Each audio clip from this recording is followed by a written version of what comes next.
Ultimately কথাটা বেআইনি। কাউকে অস্ত্র রাখার অধিকার ভারতবর্ষের সংবিধান বা ভারতবর্ষের আইন দেয় না।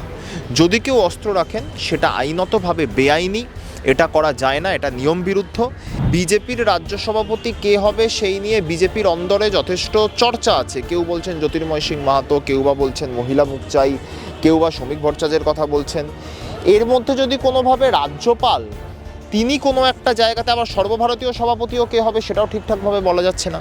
পূর্ব অভিজ্ঞতা থেকে বলছি, যদি কোনো উস্কানিমূলক মন্তব্য করা হয়, যদি কোনো রাজনৈতিক আক্রমণ রাজ্যপালের মুখ থেকে আমরা শুনি, তার পরবর্তীতে যদি কোনো অনভিপ্রেত ঘটনা, অনভিপ্রেত অবস্থা, বর্তমান অবস্থার আরও পরিণতি যদি হয়, তার দায় কিন্তু তাকেই নিতে হবে। জাতীয় মানবাধিকার কমিশন এবং জাতীয় মহিলা কমিশনের শীর্ষ কর্তা, শীর্ষ কর্ত্রী যারা রয়েছেন, তাদের সাথে ভারতীয় জনতা পার্টির সরাসরি যোগাযোগ আমরা বিগত দিনে একাধিক এরকম উদাহরণ দেখেছি। তো আজ রাজ্য বিজেপি বৈঠক করছে, এটা তো আমার কাছে একটু অদ্ভুতই শোনালো। তার কারণ রাজ্য বিজেপির একটি অংশ, মূলত দিলীপ ঘনিষ্ঠ, সুকান্ত ঘনিষ্ঠ, তারা আজকে দিলীপ ঘোষের ফ্ল্যাটে আছে। রাজ্যপালদের ইতিহাস যদি দেখা যায়, মূলত জগদীপ ধনখড় এবং সিবি আনন্দ বোস, এই দুটো ইতিহাস আর বর্তমান তো খুব একটা সুবিধের না। সেই সময় যদি কেউ গিয়ে কোনো উস্কানিমূলক মন্তব্য করে আসেন, তাতে যদি মুর্শিদাবাদ আবার অশান্ত হয়, রাজ্যের কোনো প্রান্ত আবার অশান্ত হয়, তাহলে তার দায় কিন্তু সেই সংশ্লিষ্ট ব্যক্তিকে নিতে হবে। এটা যেন রাজ্যপাল।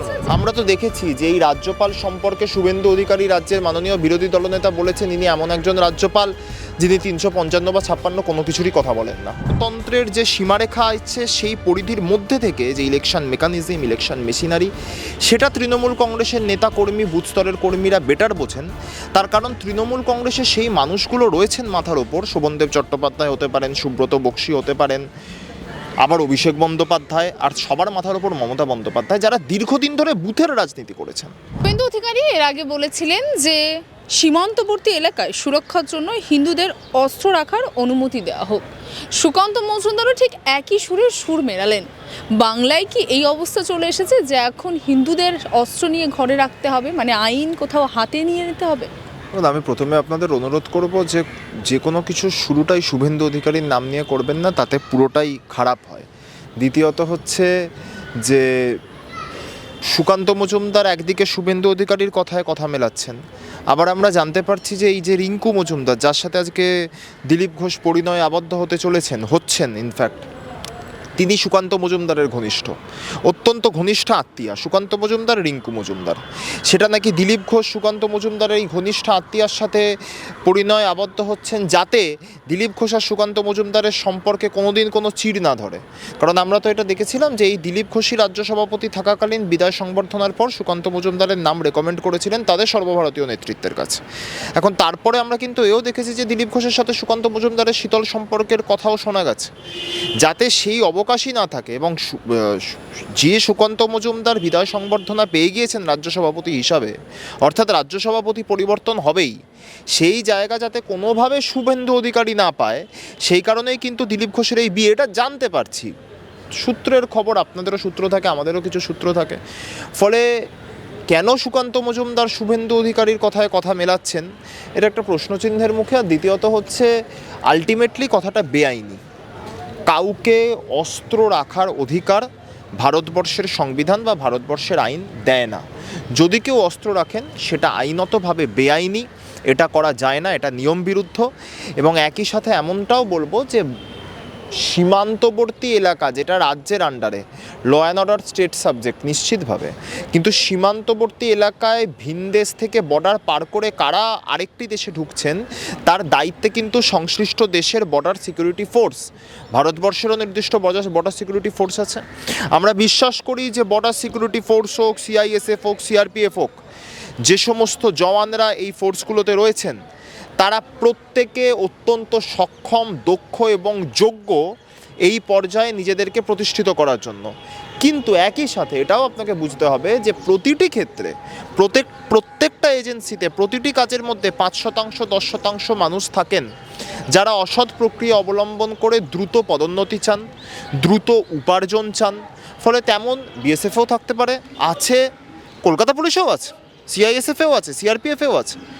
তাদের এই যে একাংশ, তাদের জন্য যদি গোটা ফোর্সের বদনাম হয় তাহলে গোটা দেশের বদনাম হয়। সেটা কেন্দ্রীয় সরকারের মাথায় রাখা উচিত এবং ফোর্স হিসাবে সেই নির্দিষ্ট এজেন্সি যারা বর্ডার পাহারা দিচ্ছে তাদেরও মাথায় রাখা উচিত। আচ্ছা, এই মুহূর্তে আমরা জানি যে মালদা মুর্শিদাবাদ নিয়ে বেশ কিছুদিন শিরোনামে ছিল খবর, এবং আজকে রাজ্যের আপত্তিকে উড়িয়ে দিয়ে রাজ্যপাল সেখানে গেছেন। পাশাপাশি জাতীয় মানবাধিকার কমিশন এবং জাতীয় মহিলা কমিশন ইতিমধ্যে সেখানে পৌঁছেছেন। কি বলবেন এটা নিয়ে? দেখুন, জাতীয় মানবাধিকার কমিশন এবং জাতীয় মহিলা কমিশনের শীর্ষ কর্তা, শীর্ষ কর্ত্রী যারা রয়েছেন, তাদের সাথে ভারতীয় জনতা পার্টির সরাসরি যোগাযোগ আমরা বিগত দিনে একাধিক এরকম উদাহরণ দেখেছি, সন্দেশখালির সময় দেখেছি। এবং মাননীয় রাজ্যপাল যেতেই পারেন, সেই বিষয়ে কিছু বলার নেই। কিন্তু সমস্যা হচ্ছে, এই রাজ্যপালকে তো আমরা দেখেছি পদ্মফুল আঁকা উত্তরীয় পরে অনুষ্ঠানে অংশগ্রহণ করতে। পদ্মফুল ভারতীয় জনতা পার্টির রাজনৈতিক প্রতীক, দলীয় প্রতীক। সেই পদ্মফুল আকার উত্তরীয় পরে মাননীয় রাজ্যপাল নির্দিষ্ট অনুষ্ঠানে যোগদান করেছেন, সেই ছবি আমার কাছেও রয়েছে। ফলে এখন বক্তব্য হচ্ছে মাননীয় মুখ্যমন্ত্রী তাকে যেতে বারণ করেছিলেন, কারণ আমরা ইতিপূর্বে দেখেছি তিনি বিভিন্ন জায়গায় গিয়েছেন এবং শুভেন্দু অধিকারী, সুকান্ত মজুমদারদেরকে টক্কর দেবার জন্য উস্কানিমূলক মন্তব্য করেছেন। বিজেপির রাজ্য সভাপতি কে হবে সেই নিয়ে বিজেপির অন্দরে যথেষ্ট চর্চা আছে। কেউ বলছেন জ্যোতির্ময় সিং মাহাতো, কেউ বা বলছেন মহিলা মুখচাই, কেউ বা শ্রমিক ভট্টাচার্যের কথা বলছেন। এর মধ্যে যদি কোনোভাবে রাজ্যপাল তিনি কোনো একটা জায়গাতে, আবার সর্বভারতীয় সভাপতিও কে হবে সেটাও ঠিকঠাকভাবে বলা যাচ্ছে না। তো এই মাননীয় সিভি আনন্দ বোস বিগত দিনে ছিলেন মাননীয় জগদীপ ধনখড়, যিনি আবার উপরাষ্ট্রপতি হয়ে গতকাল সরাসরি সুপ্রিম কোর্টকে চড়া সুরে আক্রমণ শানিয়েছেন। ফলে এনারা চেষ্টা করছেন যাতে আরএসএসের এবং বিজেপির প্রথম সারির যারা নরেন্দ্র মোদী, অমিত শাহ গোছের যারা রয়েছে, তাদের কতটা কাছাকাছি আসা যায়, তাদের কতটা মন জয় করা যায় যদি এদের ভাগ্যে কোনো রাজনৈতিক শিকে ছেড়ে। ফলে এই ঘটনা বৃত্তান্ত রয়েছে। পশ্চিমবঙ্গের রাজ্যপালদের ইতিহাস যদি দেখা যায়, মূলত জগদীপ ধনখড় এবং সিভি আনন্দ বোস, এই দুটো ইতিহাস আর বর্তমান তো খুব একটা সুবিধের না। সেই কারণে মাননীয় মুখ্যমন্ত্রী বারণ করেছিলেন, কিন্তু রাজ্যের রাজ্যপাল হিসাবে তিনি যেতেই পারেন। মুর্শিদাবাদ অনেকটা শান্ত, শামশেরগঞ্জের দুটো অঞ্চল, সুতি এবং ধুলিয়ানের একটি করে অঞ্চল, 4টি অঞ্চলে মূল সমস্যা হয়েছে। টু বি ভেরি স্পেসিফিক, রাজ্য পুলিশের ADG law and order Javed Shamim IPS তিনি জানিয়েছেন 200রও বেশি মানুষকে ইতিমধ্যে গ্রেপ্তার করা হয়েছে। আমরা সংবাদ মাধ্যম সূত্রে দেখেছি এই যে যতজনকে গ্রেপ্তার করা হচ্ছে তাদের মধ্যে অধিকাংশই নাকি বাংলা বলতে পারেন না, সেটা ভিন্ন বিতর্ক। তো আমার বক্তব্য হচ্ছে, এখন যখন আমরা প্রত্যেকে চাই, আমরা বিশ্বাস করি যারা বাংলাকে ভালোবাসে, সর্বোপরি যারা দেশকে ভালোবাসে, তারা সবাই চায় যে বাংলা শান্ত থাকুক, ভারতবর্ষের যে কোনো খণ্ড শান্ত থাকুক, কোথাও যেন কোনো অশান্তির ঘটনা না হয়। তো এই মতো পরিস্থিতিতে মুর্শিদাবাদ যখন শান্তির দিকে যাচ্ছে, সেই সময় যদি কেউ গিয়ে কোনো উস্কানিমূলক মন্তব্য করে আসেন, তাতে যদি মুর্শিদাবাদ আবার অশান্ত হয়, রাজ্যের কোনো প্রান্ত আবার অশান্ত হয়, তাহলে তার দায় কিন্তু সেই সংশ্লিষ্ট ব্যক্তিকে নিতে হবে। এটা যেন রাজ্যপাল মনে রাখেন। রাজ্যপাল সেখানে যায়, এই সম্ভাবনা আরো বেড়ে গেল। আমরা সেটা লক্ষ্য রাখবো নিশ্চিতভাবে। ভবিষ্যতের গর্ভে আছে সবটাই, সময় কথা বলবে যে তিনি সেই সব জায়গায় গিয়ে কী ধরনের মন্তব্য করছেন, মানুষকে সত্যিই শান্তির বার্তা দিচ্ছেন নাকি উস্কাচ্ছেন। আমরা তো দেখেছি যে এই রাজ্যপাল সম্পর্কে শুভেন্দু অধিকারী রাজ্যের মাননীয় বিরোধী দলনেতা বলেছেন ইনি এমন একজন রাজ্যপাল যিনি 355 বা 56 কোনো কিছুরই কথা বলেন না। ফলে এই রাজ্যপালকে এই মুহূর্তে তিনি না শাসক দলের পক্ষে না বিরোধী দলের পক্ষে, একদিক থেকে ভালো, রাজ্যপাল নিরপেক্ষ অবস্থান নেবেন, কোনো রাজনৈতিক দলের তাবেদারি করবেন না। কিন্তু আমি যেমনটা বললাম, আমাদের অভিজ্ঞতা সুখকর নয়। আমি যেখানে দাঁড়িয়ে আপনি আমার সাক্ষাৎকার নিচ্ছেন সেটা তার সামনে রাজভবন, এই রাস্তাটা পার করলেই সামনে রাজভবন। আমরা দেখেছি রাজভবনের সামনে তৃণমূল কংগ্রেস, আমাদের দলের সর্বভারতীয় সাধারণ সম্পাদক অভিষেক বন্দ্যোপাধ্যায়ের নেতৃত্বে, মমতা বন্দ্যোপাধ্যায়ের অনুমতিক্রমে দিনের পর দিন ধরে ধর্ণা দিয়েছে। রাজ্যপাল দার্জিলিং থেকে, কেরালা থেকে, ডুয়ার্স পালিয়ে বেরিয়েছেন, আর আমরা এই রাজভবনের সামনে দাঁড়িয়ে বলেছি পালিয়ে আপনি যাবেন কোথায়, তৃণমূল কংগ্রেস আছে রাস্তায়। তাকে ফিরে আসতে হয়েছে, বাংলার মানুষের সামনে মাথা নত করতে হয়েছে। ফলে আমরা পূর্ব অভিজ্ঞতা থেকে বলছি, যদি কোনো উস্কানিমূলক মন্তব্য করা হয়, যদি কোনো রাজনৈতিক আক্রমণ রাজ্যপালের মুখ থেকে আমরা শুনি, তার পরবর্তীতে যদি কোনো অনভিপ্রেত ঘটনা, অনভিপ্রেত অবস্থা, বর্তমান অবস্থার আরও পরিণতি যদি হয়, তার দায় কিন্তু তাকেই নিতে হবে। আচ্ছা, আমরা জানি যে গতকাল একদিকে যেমন এই মালদা মুর্শিদাবাদ নিয়ে চর্চা রয়েছে, তার পাশাপাশি গতকালই ওয়াকফ আইন নিয়ে একটি শুনানি ছিল সুপ্রিম কোর্টে, এবং শুনানির মধ্যে বিভিন্ন বিষয়ে বিচারপতি কথা বলেছেন, যার মধ্যে একটি আমি তুলে ধরবো যে 1995 সালে আইনে নথিভুক্ত ওয়াকফ সম্পত্তিতে কোনো রকম কোনো বদল ঘটানো যাবে না। এবং সুপ্রিম কোর্টের এই শুনানির পরে একটি উদাহরণস্বরূপ যে শব্দটি ব্যবহার করা হচ্ছে যে 500 বছরের পুরনো মসজিদকে যদি কাগজ দেখাতে বলে কি করে দেখাবে, সেখানেই সমাজ মাধ্যমের একটি ন্যারেটিভ তৈরি করা হচ্ছে যে যদি 500 বছরের পুরনো মসজিদের কাগজ দেখাতে না পারো কোনো মসজিদ সংস্থা বা ওয়াকফ বোর্ড, তাহলে রাম মন্দিরের সময় কেন প্রমাণ চেয়েছিল সুপ্রিম কোর্ট, এটা নিয়ে কি বলবেন? যারা যারা সমাজ মাধ্যমে এই ন্যারেটিভ সেট করার চেষ্টা করছে, মহামান্য সুপ্রিম কোর্টের উচিত যত দ্রুত সম্ভব তাদের বিরুদ্ধে আদালত অবমাননার সুমোটো কেস রেজিস্টার করা। এটা তো কোর্ট নিজেই করতে পারে। কারণ দেখুন, আমি খুব স্পেসিফিকভাবে বলি, আমি হিপোক্রেসি করব না। 26,000 চাকরি বাতিলের রায় যখন মহামান্য সুপ্রিম কোর্ট দিয়েছিলেন, তখন মাননীয় মুখ্যমন্ত্রী বলেছিলেন এই রায় আমি মানতে পারছি না।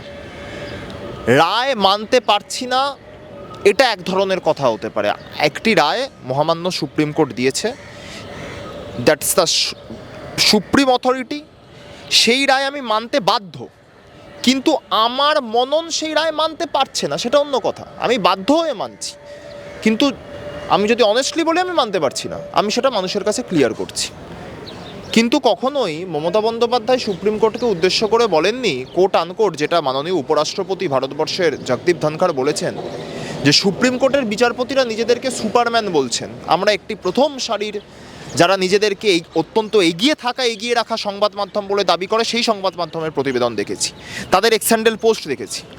তো এমতো পরিস্থিতিতে মহামান্য সুপ্রিম কোর্টের উচিত, কারণ দেখুন, ভারতবর্ষের 543 জন সাংসদ রয়েছেন লোকসভায়, রাজ্যসভার সাংসদ রয়েছেন, বহু বিধায়ক আছেন, হাজারখানেক হতে পারে গোটা দেশে যদি আমরা দেখি, কিন্তু উপরাষ্ট্রপতি তো একজনই আছেন, রাষ্ট্রপতি তো একজনই আছেন, রাজ্যপাল নির্দিষ্টভাবে 29 জনই রয়েছেন প্রত্যেকটা রাজ্যে।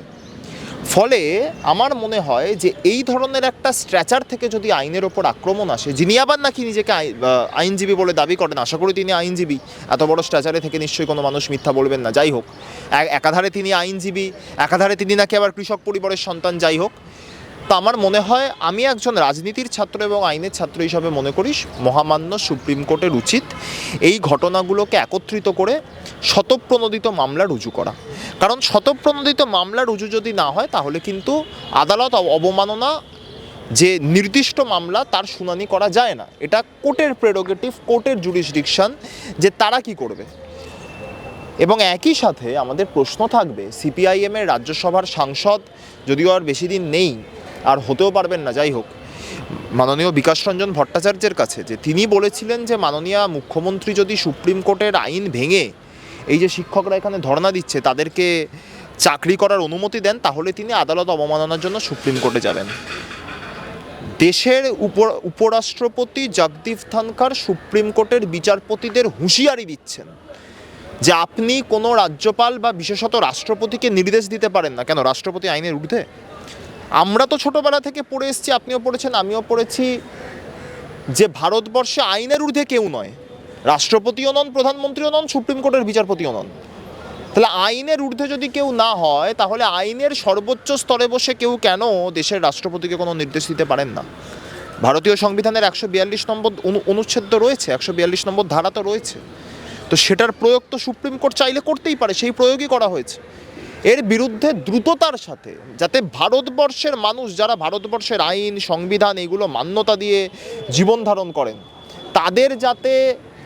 তাদের বিশ্বাসে যাতে আঘাত না লাগে, সেই কারণে মহামান্য সুপ্রিম কোর্টের উচিত যত দ্রুত সম্ভব আদালত অবমাননার স্বতঃপ্রণোদিত মামলা রুজু করে কঠোরতম ব্যবস্থা গ্রহণ করা।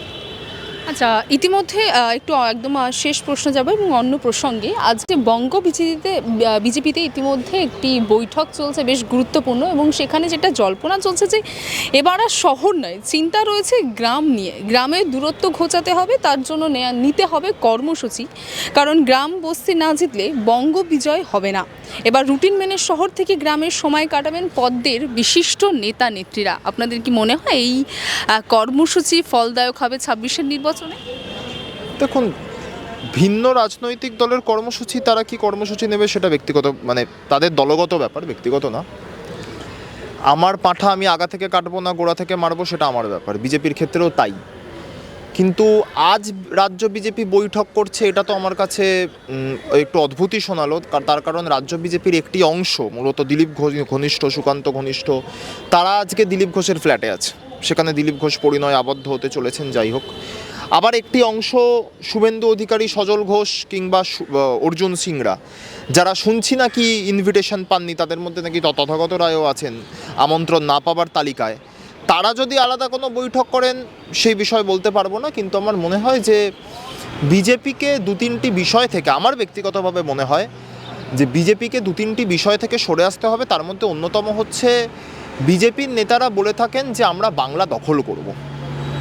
বাংলা দখল করে শুভেন্দু অধিকারী বলতেন 2021 সালে যে বাংলাকে মোদিজির হাতে তুলে দিতে হবে, যেন তেন প্রকারেণ বাংলা দখল করতে হবে। এই দখলদারির রাজনীতির বিরুদ্ধে বাংলাকে দখল করার চিন্তাভাবনা নিয়ে যদি আপনি রাজনৈতিক প্রতিদ্বন্দ্বিতায় নামেন, তাহলে আপনি বারংবার পর্যুদস্ত হবেন। আর বাংলা কোনো বস্তু নয় যেটাকে কোনো বহিরাগত জমিদার বাবুর হাতে তুলে দেওয়া যায়। এটা রবি ঠাকুরের লেখা 2 বিঘা জমি নয়। বাংলাকে জয় করতে হয়, বাংলার মামাটি মানুষের মন জয় করতে হয়, যেটা গত 14 বছর ধরে মমতা বন্দ্যোপাধ্যায় করেছেন এবং আগামী দিনেও তিনিই করবেন বলে আমরা বিশ্বাস করি।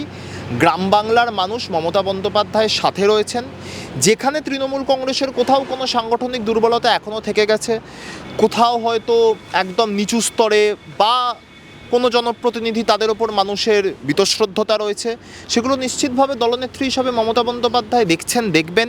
আমাদের দলের বুথ কমিটির মিটিং শুরু হয়ে গিয়েছে, আমাদের দলে ভোটার তালিকার কাজ শুরু হয়ে গিয়েছে, আপনারা জানেন। সেই নিয়ে বিস্তারিত আলোচনা হয়েছে, প্রতিটি সংবাদ মাধ্যমে হচ্ছে, রানিং, এটা চলবে।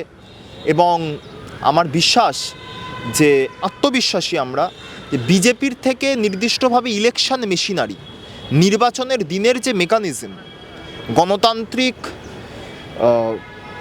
ধারাকে অব্যাহত রেখে এবং গণতন্ত্রের যে সীমারেখা আছে সেই পরিধির মধ্যে থেকে যে ইলেকশন মেকানিজম, ইলেকশন মেশিনারি, সেটা তৃণমূল কংগ্রেসের নেতাকর্মী, বুথ স্তরের কর্মীরা বেটার বোঝেন। তার কারণ তৃণমূল কংগ্রেসের সেই মানুষগুলো রয়েছেন মাথার ওপর। শোভনদেব চট্টোপাধ্যায় হতে পারেন, সুব্রত বক্সী হতে পারেন, আবার অভিষেক বন্দ্যোপাধ্যায়, আর সবার মাথার ওপর মমতা বন্দ্যোপাধ্যায়, যারা দীর্ঘদিন ধরে বুথের রাজনীতি করেছেন। বিজেপিতে কতজন বুথের রাজনীতি আছে? কারণ আমি যেটুকু বিজেপিকে দেখেছি, বিজেপির নিচু স্তরটা সম্পূর্ণটাই সিপিএম এবং বিজেপির ওপর স্তরের বেশিরভাগটাই তৃণমূলের ছাঁট।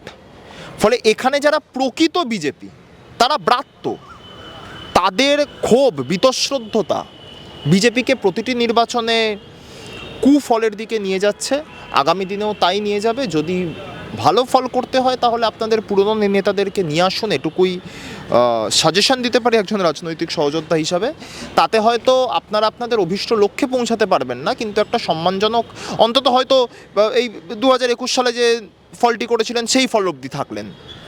কিন্তু যে নেতারা বর্তমানে নেতৃত্ব দিচ্ছেন তারা যদি থাকেন, তাহলে তৃণমূল 250-এর বেশি সমস্ত রেকর্ড ভেঙে বিজেপি বিরোধী দলনেতার মর্যাদা পাবে না। বাংলা হান্টের আরো খবর দেখতে নজর রাখুন। বাংলা খবর মানেই বাংলা হান্ট।